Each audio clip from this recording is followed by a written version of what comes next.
नमस्कार मंडळी, मी रुपाली तुमचं पुन्हा एकदा खूप खूप स्वागत करते आजच्या एका नवीन व्लॉगमध्ये. आय होप तुम्ही सगळे मस्त असाल आणि स्वतःची काळजी घेत असाल. तर इथे मी कलिंगड आणलं होतं काल, तर आज मी ते कट करायला घेतलेलं आहे. आणि प्रज्ञेला हेच कलिंगड टिफिनमध्ये सुद्धा न्यायचं होतं, म्हणजे त्याचं जेवण वगैरे झालं होतं स्कूलला जाण्यासाठी. पण तो म्हणाला आज मला टिफिनमध्ये चपाती भाजी नको देऊस, तर मला कलिंगड दे कट करून. आणि त्याला द्यायचं म्हटलं की मला एकदम व्यवस्थित कट करावं लागतं, म्हणजे पांढरा भाग जो वगैरे असतो तो त्याला अजिबात आवडत नाही. त्यामुळे व्यवस्थित कट करावं लागतं आणि त्याचबरोबर त्याचे जे सीड्स आहेत ते सुद्धा मला त्याला काढून द्यावे लागतात, नाहीतर तो अजिबात खात नाही. आणि मग उरलेलं अर्ध कलिंगड जे होतं तर ते मी क्लीन रॅपने म्हटलं रॅप करून ठेवते, म्हणजे ते व्यवस्थित राहील आणि दुसऱ्या दिवशी खाता येईल. अजिबात कुठेही खराब होत नाही. तुम्ही पण नक्की ट्राय करा ही ट्रिक, त्याच्यामुळे कलिंगड अजिबात खराब होत नाही. आणि बाकीचं थोडंसं राहिलं होतं, तर ते मी नाश्ता केला त्याचा. आणि गावावरनं मी येताना कोवळा एक फणस आणला होता. तर खूप दिवस झाले त्याची भाजी बनवायची राहिली होती, तर म्हटलं आज फायनली त्याची भाजी बनवते. आणि तुम्ही बघू शकता फणस कापताना खूप सारा चीक लागतो. तर मी सुरीला आणि हाताला आधीच खोबरेल तेल लावून घेतलं होतं आणि त्यानंतर मग फणस इथे कट करायला घेतला होता.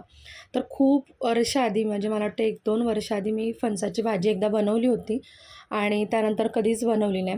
तर आज हे म्हणत होते की ग्रेव्हीवाली फणसाची भाजी बनव. आणि मी जेव्हा आधी बनवली होती तर ती मी सुकीच बनवली होती, म्हणजे माझ्या सासूबाईंची रेसिपी होती. तर ड्राय फणसाची भाजी बनवली होती, पण ह्याने म्हटलं की आज तू तर थोडी ग्रेव्हीवाली बनव.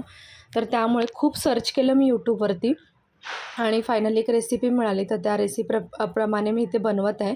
मी इथे तुमच्यासोबत काही रेसिपी शेअर करणार नाही, कारण मलाच माहिती नाही भाजी कशी होईल. पण हा व्हिडिओ जो आहे तो मी भाजी वगैरे टेस्ट केल्यानंतर, म्हणजे खाल्ल्यानंतर हे करत आहे. त्यामुळे मी तुम्हाला थोडंसं सांगू शकते की भाजी टेस्टला छान होती, म्हणजे खूप जास्त चांगली पण नव्हती आणि खूप अगदी खावणार नाही अशी सुद्धा नव्हती, मीडियम ह्याची होती. आणि मी काही पुन्हा रेसिपी ही ट्राय करणार नाही, कारण मला म्हणजे मला खूप जास्त काही आवडली नाही. त्यापेक्षा ती सुकी भाजी जी असते फणसाची ती छान लागते.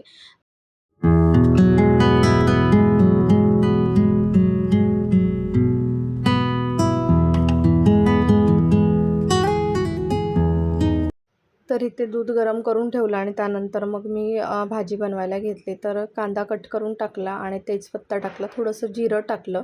त्यानंतर यामध्ये जी मी ग्रेव्ही बनवली होती, म्हणजे त्याच्यामध्ये थोडंसं तीळ होते, सुकी एक ड्राय मिरची होती, त्यानंतर तेजपत्ता होता, थोडे धने होते, थोडे बडीशेप होती आणि त्यानंतर बाकीचे जे सुके मसाले थोडेफार, म्हणजे काळी मिरी एखादी, लवंग, असं सगळं मिक्स होतं आणि ते सगळं मी व्यवस्थित मिक्सरला फिरवून घेतलं.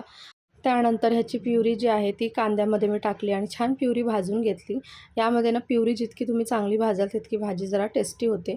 तर मी खूप छान भाजून घेतली प्युरी. आणि त्यानंतर मग यामध्ये जे फणस होतं ते मी कुकरला लावले होते, 3 शिट्ट्या काढून बॉईल करून घेतले होते. तर फणसाचे जे तुकडे होते ते यामध्ये टाकले आणि थोडेसे मी शेंगदाणे होते ते कच्चे शेंगदाणे भिजवून ठेवले होते थोड्या वेळ, तर ते सुद्धा यामध्ये टाकले. तर यामुळे थोडीशी टेस्ट एन्हॅन्स झाली होती, म्हणजे टेस्ट जरा चांगली लागत होती. आणि ग्रेव्ही ह्याची म्हणाल तर तुम्ही अगदी पनीरची भाजीची वगैरे ग्रेव्ही असते त्या टाईपमध्ये ही ग्रेव्ही झाली होती टेस्टला. त्यामुळे ती मला इतकीशी आवडली नाही, कारण पनीरमध्येच पनीरची ग्रेव्ही छान लागते. फणसाच्या भाजीला ती ग्रेव्ही इतकी सूट होत नव्हती, त्यामुळे मला फार आवडली नाही. काही जणांना ही रेसिपी आवडू शकते, पण मला इतकी आवडली नाही. पण दिसायला इतकी एकदम मस्त होती म्हणजे टेस्टी वाटत होती. बघताच क्षणी असं वाटत होतं की खावं म्हणून. पण आम्ही ती संपवली भाजी.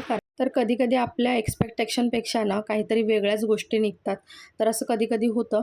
असो, तर इथे मी कटलेटची तयारी करायला घेतली होती. मुलांसाठी कटलेट्स मला बनवून ठेवायचे होते, फ्रोझन करून ठेवायचे होते. तर एका साईडला चहा ठेवला आणि गाजर कट करून घेतला, बीट कट करून घेतला आणि छान किसून घेतलं. त्यानंतर ओले मटार जे होते ते फ्रीजमधून काढून ठेवले होते आणि म्हटलं आता सकाळी ज्या भाज्या आणल्या होत्या दुपारी, म्हणजे तर त्या व्यवस्थित आपण काढून घेऊया. तर कोथिंबीर आणली होती, खूप छान कोथिंबीर मिळाली होती. त्यानंतर थोडंसं मी पुदिनासुद्धा आणला होता, तर तोसुद्धा मला क्लीन करायचा होता. आणि मी आज अळूवड्याची पानंसुद्धा आणली होती. तर ही अळूवड्याची पानं ना इतकी काही खास मिळाली नाहीत मला आणि मी त्यावेळेला बघितली ना घाईघाईत, तर ती मला छान वाटली. पण जेव्हा ते ओपन केली ना त्याची गड्डी, तर थोडीशी ना त्याला धूळ वगैरे म्हणजे माती, घाण जरा जास्तच लागली होती. तर म्हटलं आता तीसुद्धा मी आधी क्लीन करून घेते. तर थोड्याशी मला अळूवड्या बनवून ठेवायच्यात, म्हणजे सगळ्याच बनवणार आहे मी आणि मुलांसाठी कटलेटसुद्धा बनवायचे आहेत आणि पालक भाजी वगैरे जी बाकीची भाजी आहे ती मला साफ करून घ्यायची आहे. तर ती आता मी थोड्या वेळाने करेन. आधी मी म्हटलं ही अळूची पानं जी आहेत ती भिजत ठेवते मिठाच्या पाण्यामध्ये, जेणेकरून काय होईल ती जी काही डस्ट, धूळ वगैरे असेल ना, तर ती निघून जाईल आणि पानं जी आहेत ती स्वच्छ होतील. आणि मी ही लगेचच आज बनवणार आहे, कारण ठेवलं ना एकदा फ्रीजमध्ये की त्या गोष्टी, वस्तू आहेत ना तशाच पडून राहतात आणि त्या अक्षरशः कधी-कधी खराबसुद्धा होतात नकळत.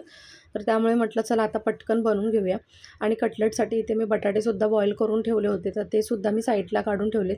रेसिपी काय तुमच्यासोबत शेअर करणार नाही, कारण याआधीसुद्धा मी कटलेटची रेसिपी शेअर केलेली आहे, सो त्यामुळे ते काही शेअर करणार नाही. तर इथे माझी ना अळूवडीची पाने जी ती क्लीन करून झाली होती. खडा मीठ होतं ते मी घेतलं, पाण्यामध्ये टाकलं आणि त्यानंतर ही पानं जी आहेत ती त्यामध्ये थोडा वेळ डीप करून ठेवली, म्हणजे काही जी काही घाण वगैरे असेल ना तर ती निघून जाईल. तर आणि बाकीची मी तयारी जी आहे तीसुद्धा करायला घेतली. तर कटलेटसुद्धा बनवणार आहे, अळूवड्यासुद्धा बनवणार आहेत आणि माझ्यासाठी ना मी इथे आवळा, गाजर, बीटचा, काकडीचा ज्यूससुद्धा बनवून ठेवणार आहेत. रोज रोज ना सकाळी बनवायला कधी कधी वेळ मिळत नाही मला, त्यामुळे म्हटलं चला आपण ना ज्यूस बनवून ह्याला फ्रोझन करून ठेवूया, म्हणजे क्यूब्ससारखं बनवून फ्रीजमध्ये ठेवून देऊया. म्हणजे आपल्याला 2-3 क्यूब्स काढले एकदा तर आपल्याला पटकन तो ज्यूस पिता येईल आणि वेळही वाचेल. कारण काय होतं ना, आपण ठरवतो सगळ्या गोष्टी, पण त्या गोष्टी कन्सिस्टंटली केल्या जात नाहीत. आणि त्याचं रिझन असं असतं की आपल्याला रोजचं रुटीन जसं ना कधी-कधी चेंज होत असतं. तेच सेम रुटीन राहत नाही. कधी-कधी कामं जास्त असतात किंवा कधी शाळांच्या वेळा किंवा बऱ्याच गोष्टी असतात. त्यामुळे मग ते कन्सिस्टन्सी राहत नाही आणि ती राहावी म्हणून यासाठी हा उपाय आहे की मी ज्यूस ॲडव्हान्समध्ये बनवून ठेवला 2-3 दिवसाचा, जेणेकरून मी ते रोज व्यवस्थित पिला जाईल माझ्याकडून. आणि ते माझ्या अळूवड्यासुद्धा तयार झाल्या होत्या आणि कटलेटसुद्धा. मी काही रेसिपी तुमच्यासोबत शेअर केली नाही. अळूवड्यांची रेसिपी याआधी बऱ्याच वेळा सांगितले. मी काही तामझाम करत नाही, सिंपल अशी माझी रेसिपी आहे आणि त्याच्यामध्ये खूप टेस्टी बनतात. आणि ते कटलेट जे आहेत ते सुद्धा माझे रेडी झाले होते. तर 2 डब्बे भरून कटलेट रेडी झाले होते आणि मला हे 2-3 दिवसाला प्रज्ञासाठी पुरतील. कारण संध्याकाळी जेव्हा तो स्कूलमधून येतो ना, तर त्याला ना असं टेस्टी खायचं असतं आणि रोज काय बनवायचा हा मलाही प्रश्न पडतो. आणि कधी-कधी संध्याकाळी काय होतं ना, क्लासेसवरून आले की नंतर मलासुद्धा कंटाळा येतो करायला आणि मग मी त्याला काहीतरी नॉर्मलीच घरातलं जेवण वगैरे काय असेल ते देते किंवा मग चहा बिस्किट वगैरे या. तर त्याचं असतं की मला काहीतरी टेस्टी खायला पाहिजे. त्याच्यामुळे म्हटलं चला आपण हे बनवून ठेवूया. म्हणजे 2-3 दिवस तरी ॲटलीस्ट प्रश्न सुटला संध्याकाळच्या स्नॅक्सचा आणि तोंडी लावणंसुद्धा होऊन जाईल अळूवड्या बनवून ठेवल्यात त्यामुळे. तर असं माझं कधी-कधी ना असं प्लॅनिंग असतं.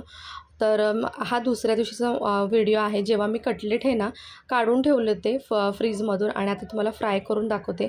बघा मस्त असे फ्राय केले जातात कटलेट आणि खायलासुद्धा खूप उपयोगी ठरतात. तर कधी-कधी काही गोष्टींचं प्लॅनिंग करून ठेवलं ना आपण, तर वेळसुद्धा वाचतो आणि ना जंक फूड खाण्यापासून ना आपण परावृत्त होतो. तर नक्की या गोष्टी ट्राय करा आणि मला कशा वाटल्या मला कॉमेंट सेक्शनमध्ये नक्की सांगा. माझं छोटंसं प्लॅनिंग तुम्हाला आवडलं असेल अशी मी आशा करते. चला पुन्हा भेटू एक छानशा व्लॉगसहित. तोपर्यंत स्वतःची काळजी घ्या आणि हो, उन्हाळ्याची सुट्टीसुद्धा लवकरच चालू होणार आहे. तर मुलांसाठी आपण आणखीन छान-छान काय रेसिपीज बनवून ठेवू शकतो, हे सुद्धा तुमच्यासोबत पुढे मी व्लॉगमध्ये काही येत्या शेअर करणार आहे. तर चला पुन्हा भेटू एक छानशा ब्लॉगसहित. तोपर्यंत स्वतःची काळजी घ्या. Bye bye.